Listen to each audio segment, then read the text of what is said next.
Shwmae a chroeso I Sgwrs, podlediad Consortiwm Canolbarth y De. Yn y podlediad hwn byddwch chi'n clywed y trafodaethau diweddara am bob math o bethau addysg. Hello and welcome to Sgwrs, the Central South Consortium podcast. In this podcast we'll bring you the very latest discussions on all things education. Welcome to our CSC Post-16 podcast on utilising the VESPA online platform to support learner transition and progression. I'm Emma Lloyd, and today with my colleague John Rowe we'll be hosting the session with some schools from Central South Consortium. So it's great to welcome three colleagues from across the Central South region. We have Alicia, Amy and Simon, and I'm going to ask them now to introduce themselves. Hi, I'm Alicia Jones and I'm Deputy Director of Sixth Form at Radyr Comprehensive School. We have a sixth form of around 280 students, and we basically wanted to engage in the VESPA inquiry project to try and strengthen our provision as part of the pastoral support programme.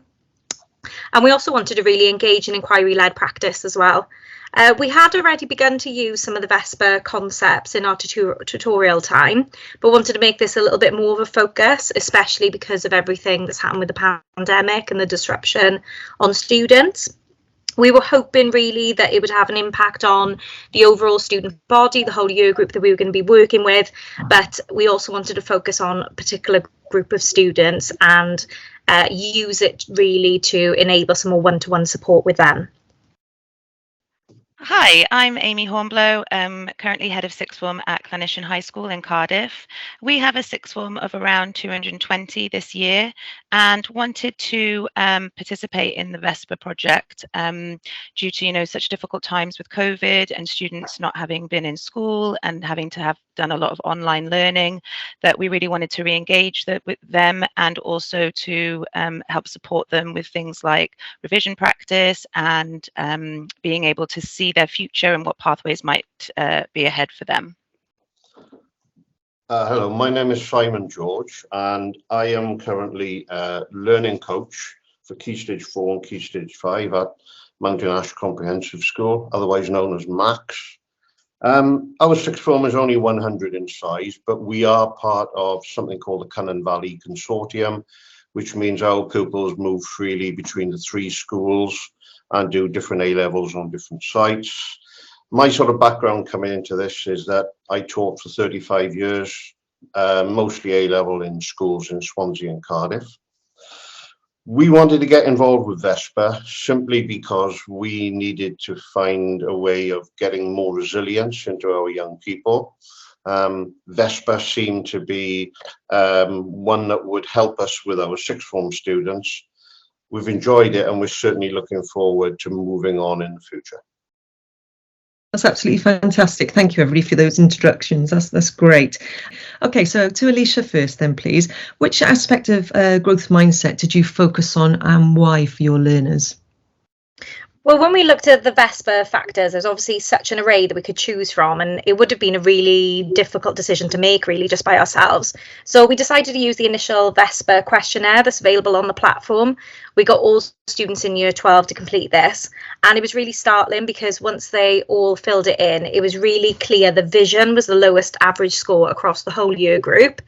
So we decided to focus on that. We thought vision might be quite a challenging one, but maybe quite a worthwhile one.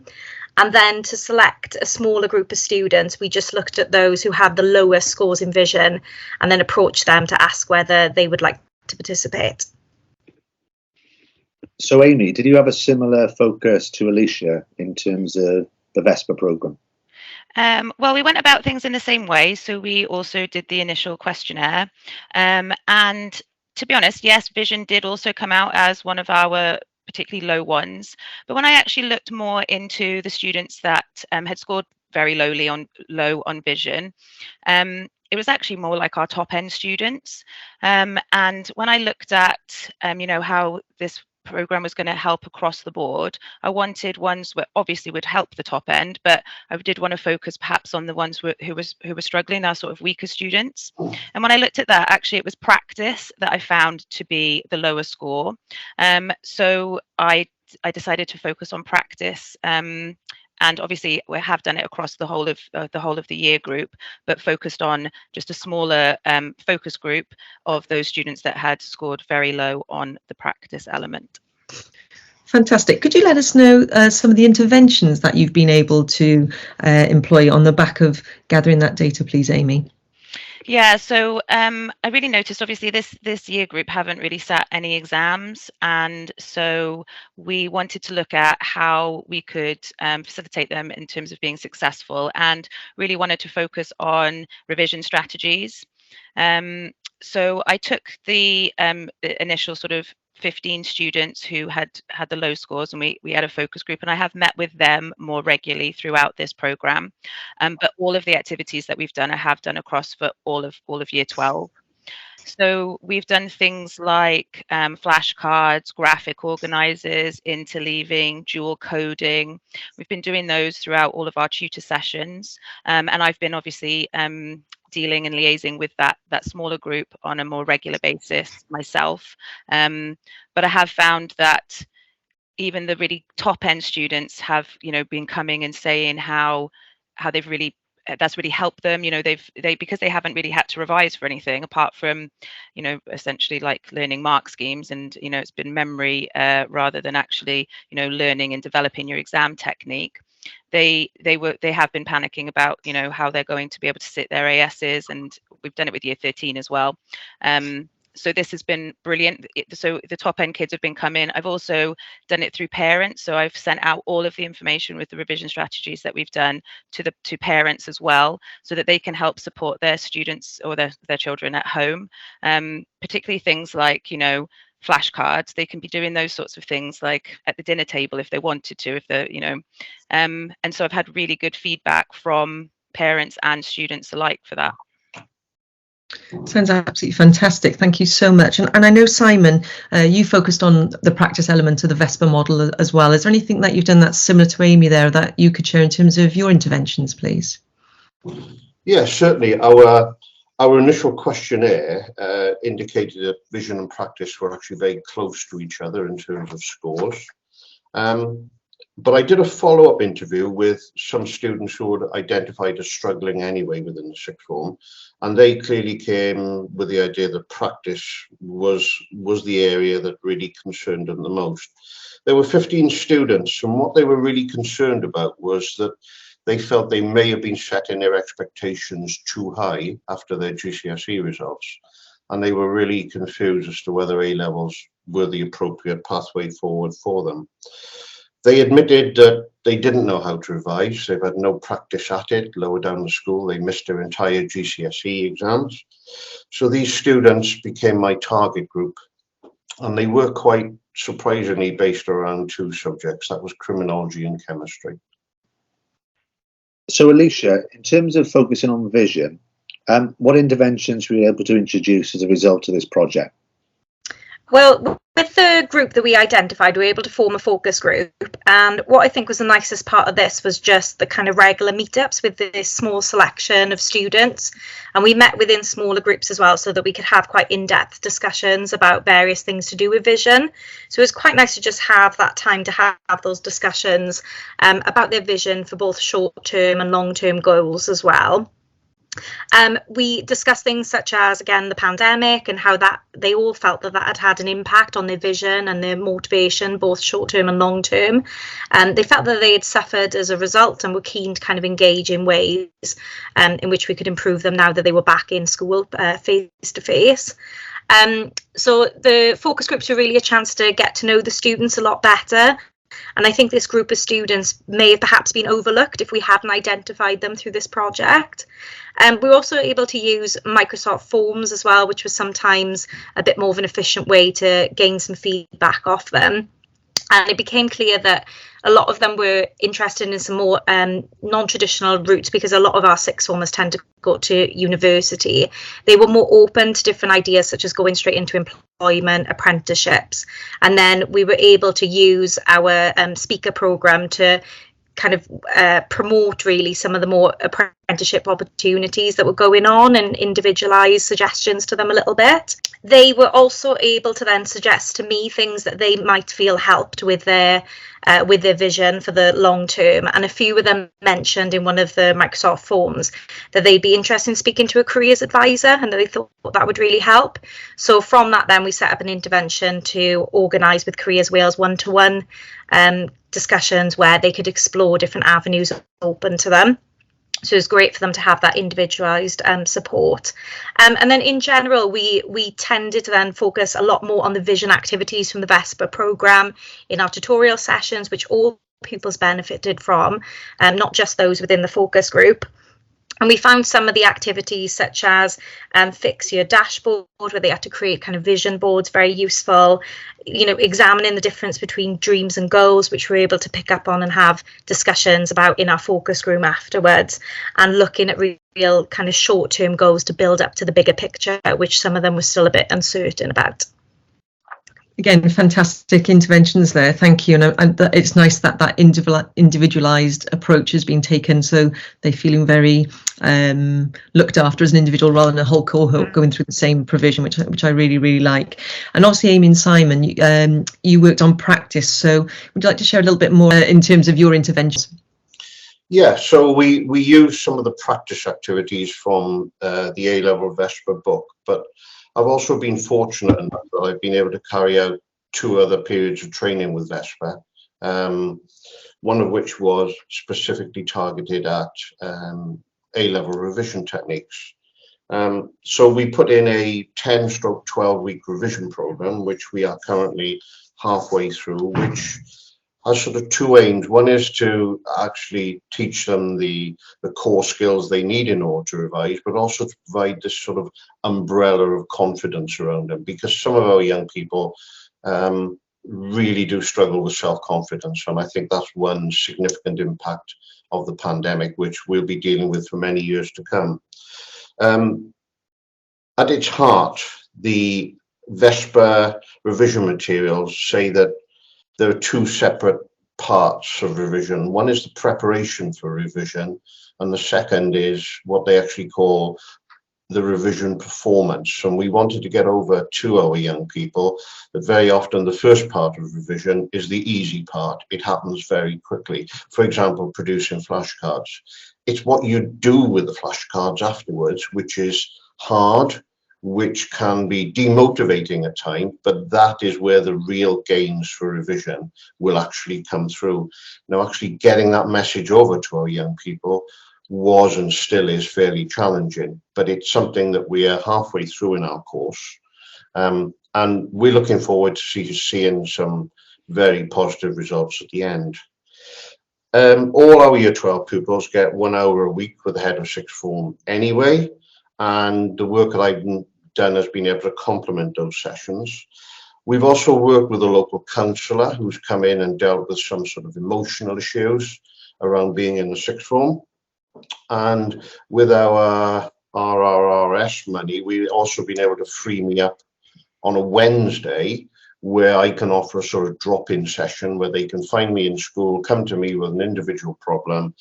And some of them who perhaps don't always want to make their feelings known in larger tutorial sessions have found that very valuable. Fantastic. So those one-to-one sessions, do they have a well-being and an academic focus? Yes, they do. They have both. In my mind, we can't separate the 2 at the moment. Fantastic. And Amy, is there anything that you can add to that? Because I know obviously you've used some of those flashcards and etc. with your students, that in implementing it, that you've been able to do to support the students. Yeah, well, like the others, we obviously have used the activities from the VESPA book, and not only the practice ones. We've used, from all areas of the program, and I suppose there is really a link between the vision and the practice, because I've also been doing a lot of stuff with Unifrog, in regards to the vision, and I've had them in actually to train the tutors again as a refresher, because if they have the vision, that helps them to see the point of the practice, like it gives it meaning. So, we are, and I think it's been said earlier today, you know, that they kind of do go hand in hand, and where one score was perhaps low, but they were both actually quite low, and perhaps, you know, that's because without the vision of where you're going, what is the practice for, like what are we working towards? So I have been kind of, whilst I have focused on the practice in terms of, you know, I suppose I haven't set it up as a 12-week revision schedule, but I suppose that is essentially what we have been doing, you know, working on lots of different strategies. So one of the things I wanted to ask you all really is, since you've been involved with this project, I just wondered what the retention was like for the students on your courses, because a big focus really at the moment is looking at retention and keeping students on courses and keeping students on their chosen pathways within sixth form. And I just wondered if this project has helped with their motivation. Yeah, thanks, John. I'll answer that first, if that's okay. I know that there is a big thing about retention, but you don't want to be retaining students necessarily if it's not the right thing for them. And I have found that by looking a lot at vision, that actually some students, this wasn't necessarily the right pathway for them.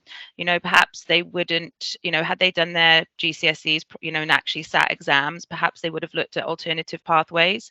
But because they felt secure and safe here in the school, and, you know, this was, you know, a place that they were familiar with, wanted to come back. But actually by then, you know, doing vision activities and thinking about where their future actually lies, I have had a few students who have gone to do apprenticeships now. So whilst that's not great in terms of sixth form retention, it is a positive that they have found, you know, the right pathway for them through looking at some of these activities. Absolutely. Yeah, just obviously developing their vision and developing their research skills and looking at different pathways is obviously really important in terms of making sure they get on the right pathway that's suitable for them, really. So in terms of the project, have you found similar things, Simon and Alicia, in terms of the students involved with the project, in terms of their motivation? I've very much found that our young people have become more confident. I mean, I've already mentioned that one of the features of a typical sixth former here at Max is that they lack self-confidence. They are concerned about their place in the world at the moment, and that's obviously got a lot to do with the last few years. We've identified resilience as a feature right throughout the school, and we see building up self-confidence, working problems out for themselves is extremely important. Actually, through working with the sixth formers on this, we've now identified what a successful Max learner actually looks like, and we have a profile. So we're now able to give our students a profile with various criteria on it, and they can self-assess themselves against it. This is becoming a stronger feature of their life every time they see this profile, and we're seeing some real improvements in, for example, after a lesson finishes, not just forgetting the lesson and moving on to the next lesson, of actually doing some work at the end of it, even if it's not been set as homework. We're starting to see that happen. I suppose we can call that independent learning. So in terms of retention, we've not lost anyone yet, but what we've done is, I think we've significantly improved the self-confidence of the ones we do have. Alicia, when we were chatting earlier, we were talking a little bit about other tutorial activities that sort of supplement the work that we're doing with VESPA. So I know one of the tutorial activities you've been involved with is Bloom, in terms of that. How have you found the Bloom tutorials in terms of complementing the work that VESPA does in terms of building up some of these transferable skills amongst sixth formers? Yeah, we have quite a varied tutorial programme anyway in year 12, so it's been really nice to dot in the VESPA tutorials amongst that.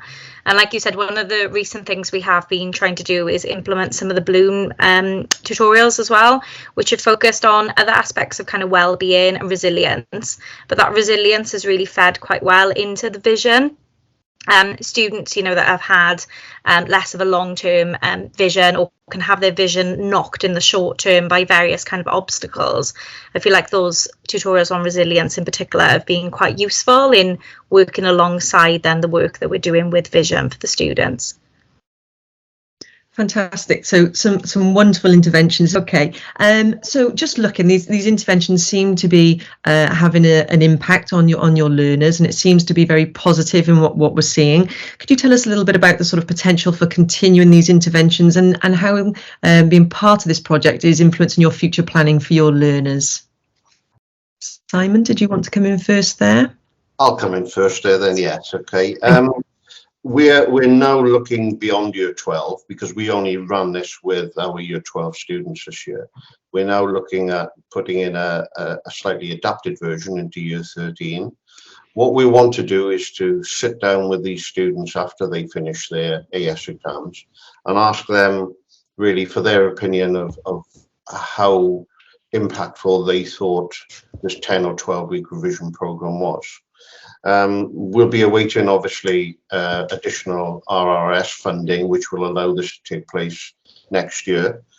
One area in which we are concerned about is because some of our students spend time in other schools with other subjects, they don't all attend tutorial sessions on the Max campus on a regular basis. Very early on in the process, a number of our students made it absolutely clear they did not want this to be online based. They wanted paper based resources. They preferred the flexibility of being able to take a piece of paper away with them and work on things on paper. We were happy to do that because I think we as teachers have a little bit of online fatigue as well at the moment. So we were actually very happy to accommodate them with that. So we are going to be looking at an additional program next year, work on the strengths of the program we've done with year 12, but look to adapt it again in year 13. Fantastic. And Amy at Llanishen High School? Yeah, we're the same. I definitely am going to run something similar, but because I've run this with 12 and 13 at the same time, obviously I'm going to have to adapt it because obviously the year 13s won't want to do the same thing again. So I'm going to have to look at, putting together sort of a program with two separate years, a program for year 12 and then a separate program for year 13. But using this and obviously some of the things that we already do in terms of with Unifrog, definitely going to continue using these things in our tutor time. We have a similar problem though, I suppose, like our registration time, which is when we do this, is at the very beginning of the day, the first 25 minutes, and probably the students who would actually benefit the most from some of these activities are the ones that are the most difficult to get in at that time. And I suppose that also comes down to perhaps their vision. They just don't see the point of registration periods, even though you're putting together, a strong sort of program for them to follow. That has been one of the issues that we've found, that getting the ones that you want to target are the ones that are the hardest to actually find and get in, which is why it's helped for me to meet with that focus group, because I haven't done it necessarily always at registration time. I might have done it at different times throughout the day, but obviously that's not realistic as a program to be running on a continual basis. Everyone's going to have to do it everyone does do it in registration time. But yeah, I need to think about how you get them, how to keep them in and motivated, particularly, when timetables mean that they might not have a lesson until sort of 12 o'clock, but you're asking them to be in school at 8:30. They need to see the worth in it, really. And that sometimes takes time, I guess. Okay, and Alicia, how has the project or involvement in the project influenced your future planning for your learners? Well, this year, what was great was that there were obviously plenty of resources to use within our year 12 tutorials that our focus group benefited from, but also the wider year group did. We have used some of the VESPA resources with year 13 as well, but I think going forward, we'd like to roll these out a bit more. And there's such a wealth of resources available on the VESPA online platform that there's plenty to stretch across both year groups. And I think now that we've focused on it predominantly with year 12, we can really reflect back and think about what is more appropriate to put in at certain points in year 12 and certain points in year 13, so that we can create a bit of more of a bespoke program of what we do when with different year groups. And this year it's definitely given us a lot more structure in our tutorial time and made the sessions more purposeful amongst an array of other things that we do as well.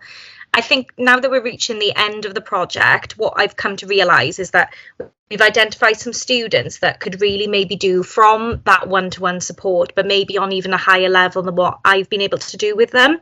And in the sixth form, we have quite a good mentoring scheme taking place already that's led by the wellbeing officer.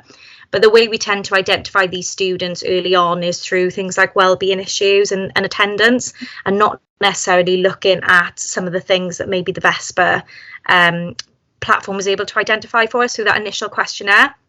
So going forward, I think we definitely like to continue to do that early on in the autumn term, and then maybe use that to identify some further students that could benefit from the mentoring scheme, and bring in other members of the sixth form to help with that. So, as I said, our wellbeing officer and our other kind of leaders within the sixth form pastoral team as well, so that those students are not overlooked and that we're targeting different areas as well. I think that would work well, Alicia. I think bringing VESPA in terms of a coaching and a mentoring program is a natural progression of some of the work that you've been doing, really, in terms of that. So, Amy, what's been the feedback from your learners who've taken part in this project? So from, I suppose I can do feedback in a couple of ways. Like, I've had feedback in terms of their scores from their second round of questionnaires that they've done on the VESPA platform, and that would then show, and it has shown an improvement in both vision and practice. Actually, to be honest, most of them have shown an improvement in all areas actually of all of the tasks. So, but focusing on practice like we did, the students themselves are so proud now of the revision stuff that they're doing. You know, they're often coming up, showing me the things that they've been doing, showing me their graphic organizers, showing me their dual coding revision that they've been doing. So I'm getting really positive feedback from that. I've had really positive feedback from parents who have been really appreciative and grateful of the sort of information and strategies that I've sent out. I've sort of sent them a revision handbook for like supporting their children, and they've found that really, really helpful, because they've said, you know, they've tried things at home to help their children to revise or to encourage them to revise, but I mean, being a parent myself, you know, as a parent apparently you don't really know anything, so actually having information from the school and being able to support them in the same things that they're doing in school has been very positive. So parents have been pleased. Tutors have been given positive feedback as well about some of the comments that students are making during those tutorials. So really everything has been very positive, actually, the feedback.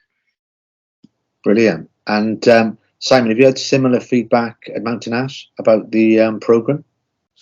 Yeah, we've certainly had very similar feedback after our recent mock examinations, when a number of students would stop me in the corridor and say, do you know that thing you taught us? It actually worked. And it came from some of the students who were naturally quite shy and didn't want to put themselves forward. It's as if a lot of the sort of students with the greater self-confidence problems have actually had that self-confidence boosted significantly.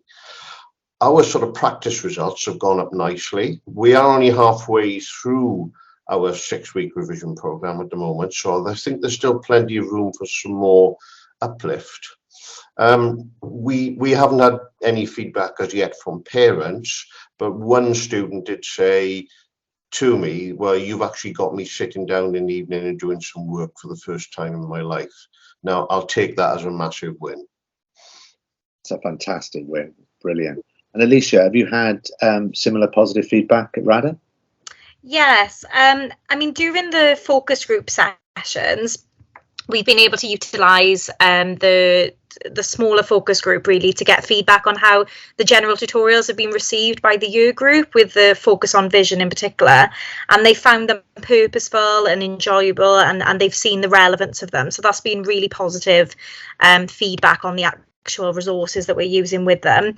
The attendance to the focus group discussions has been quite good as well and consistent. So from that, I'm kind of taking an indication that they're seeing the benefit of coming and having those one-to-one discussions with me, which is great.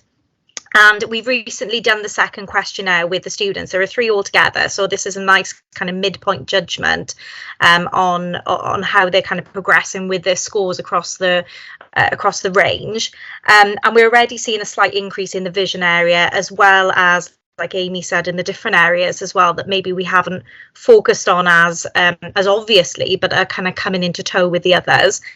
And this slight increase I'm taking as a real encouragement, because it is only really short term what we've done in this inquiry project. And actually, probably if we stretched it throughout the whole academic year and looked at things like exam results and final retention, I think we'd see a lot more evidence. And you know, especially with vision, probably looking at the final destinations of students at the end of year 13 and how this may have helped clarify their pathways going forward. So it'd be really interesting to continue the inquiry project really in perhaps, you know, a less formal way and see the longer term impacts as well as these very short term impacts that we're just starting to see through the second questionnaire. And it might be useful as well in terms of linking with the Welsh Bac in terms of destination passport as well, you know, to see how these students have found these sorts of activities in helping them find future destinations that they want to pursue and explore. So I think that there's a link there, a natural link with the Welsh Baccalaureate as well. Absolutely, yeah. Agreed. So there seems to be a huge amount of positives here in the different schools that have taken part in the project. And we just really want to thank you so much, Simon, Amy and Alicia, for all your hard work. And it's been great to see the positive impact it's made on learners in terms of their confidence and in terms of raising awareness of different pathways, and also in terms of motivation for students, because we know that obviously that can be a real challenge for students as they progress from Key Stage 4 to the sixth form and beyond. I'd just like to add huge thanks to all 3 of you. You've worked extremely hard through really challenging times on this project, and I know you're going to continue with the fantastic work you're doing with your students, and we do look forward to following that and to supporting you further as you go forward with any other interventions that you'd like to put in place for your learners. So thank you once again from everybody at Central South Consortium.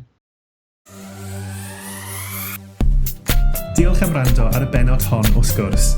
Cofiwch ein dilyn ar Twitter a Facebook, tanysgrifio ein sianel YouTube, ymuno yn cymunedau ar ein gwefan a darllen ein bwletin ysgolion wythnosol am y newyddion diweddaraf. Thanks for listening to this episode of Sgwrs. Don't forget to follow us on Twitter and Facebook, subscribe to our YouTube channel, join our online communities via our website, and read our weekly school bulletin for the latest news. Hwyl am y tro. Bye for now.